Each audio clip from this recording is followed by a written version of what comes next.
बुद्धिमान स्त्री की 4 बातें गांठ बांध कर रखना। गरीबी कभी भी आपके पास नहीं भटकेगी।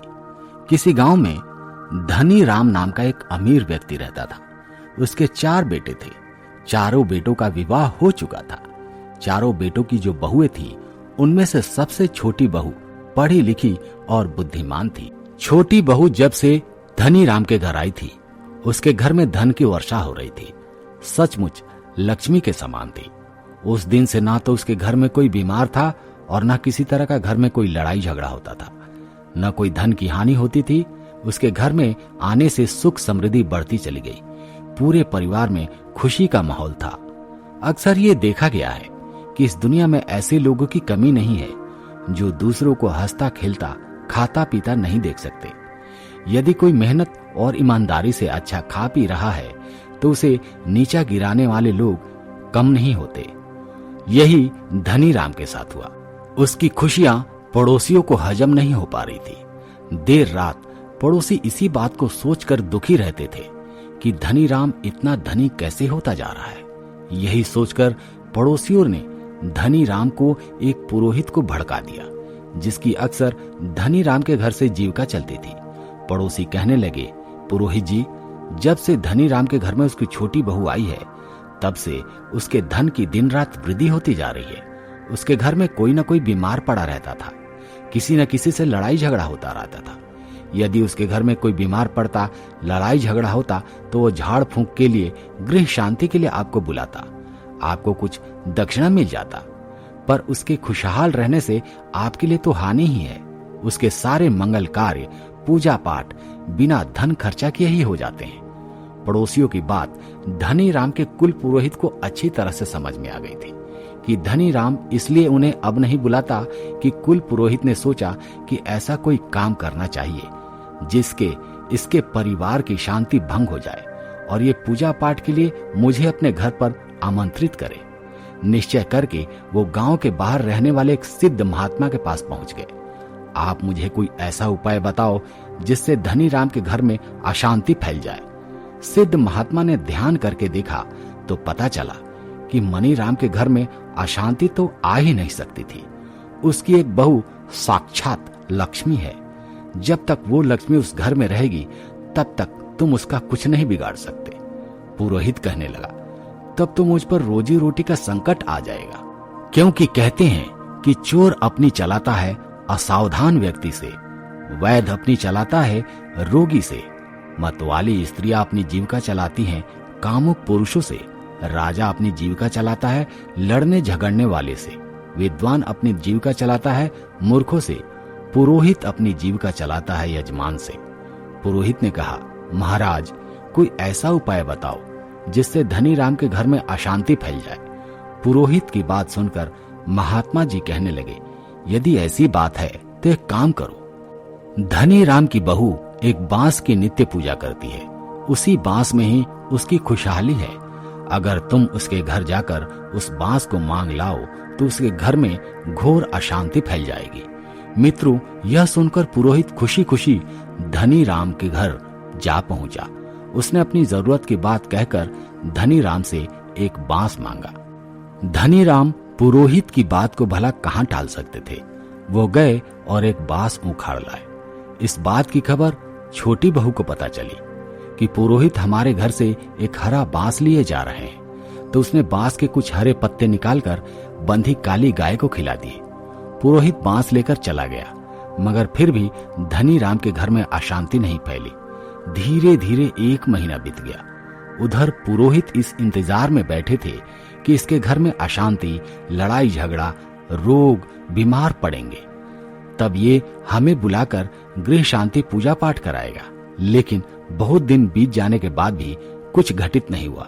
तो पुरोहित फिर उसी बाबा के पास पहुंचे और बोले, महाराज, आपके कहने पर मैंने धनी राम के घर से हरा बांस भी मांग लिया, फिर भी उसे कुछ नहीं हुआ।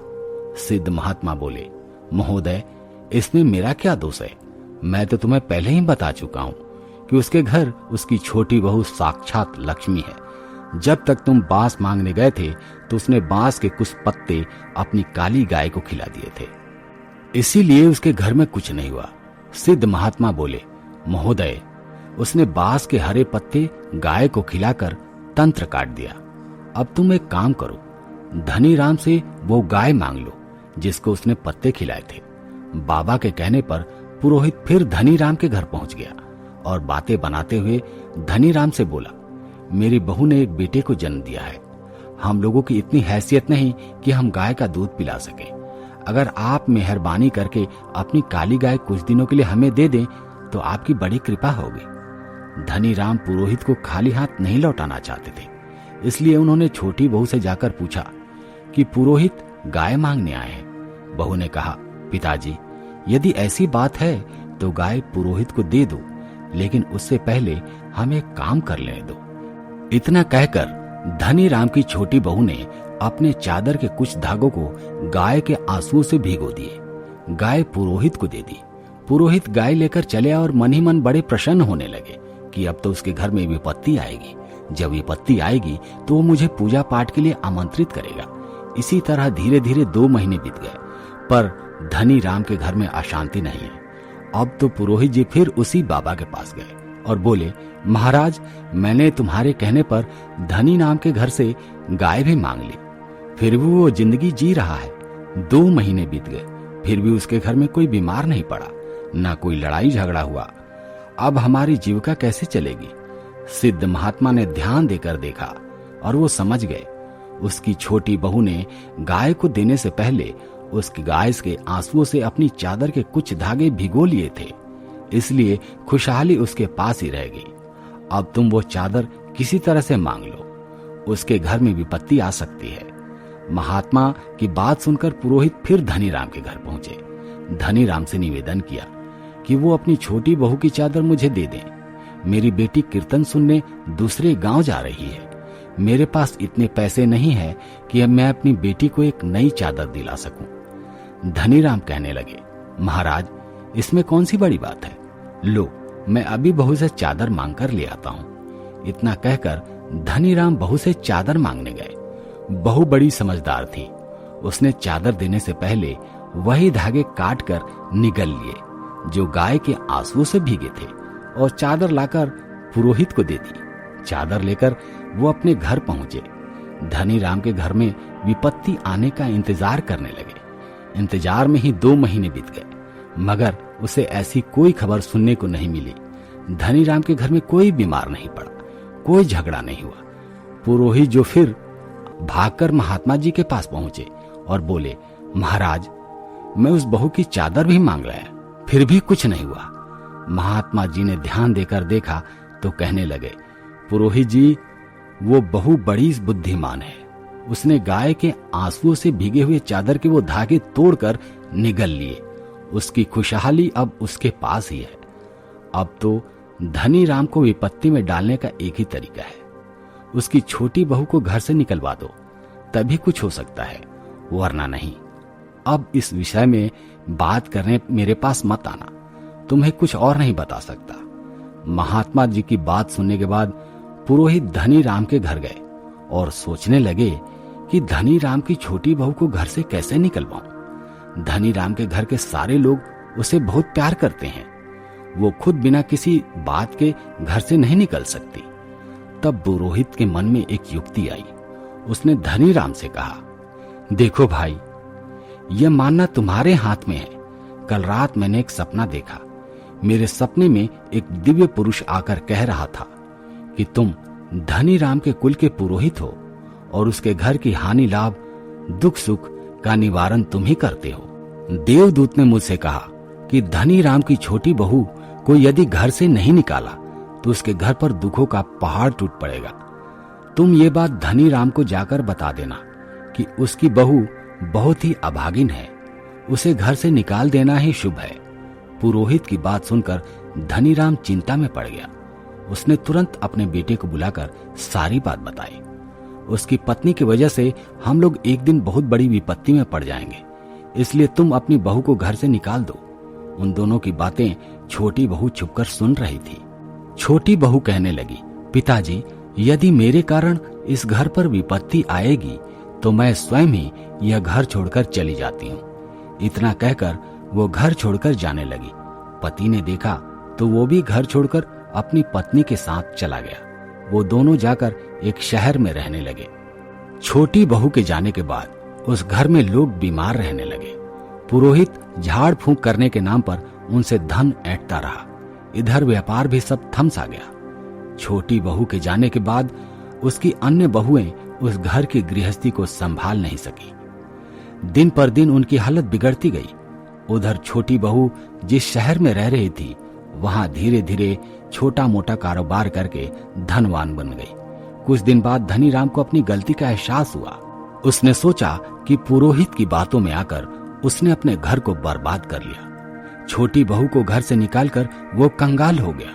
वो अपनी बहू और बेटों को बुलाने शहर जाएगा। धनीराम शहर गया और अपनी बहू से अपने किए की क्षमा मांगी।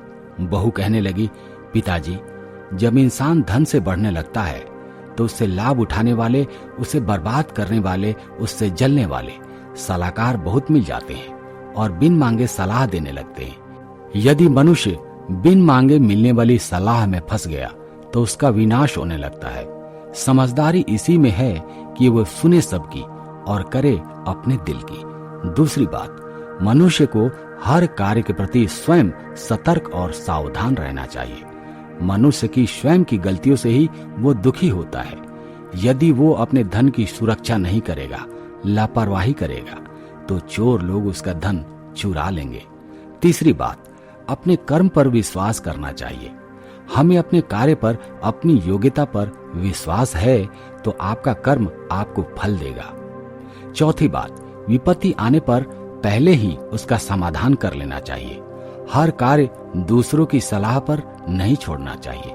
जो लोग सावधानी सोच विचार कर कार्य करते हैं, वे विपत्ति से लड़ने का उपाय पहले ही खोज लेते हैं। उन्हें बाद में पछताना नहीं पड़ता। जैसे कर्ज, अग्नि, शत्रु, रोग को जो समय से पहले दबा देता है, उनके जीवन में बैठकर रोने का अवसर नहीं आता। धनीराम खुशी खुशी अपनी बहू को घर बुलाकर लाता है।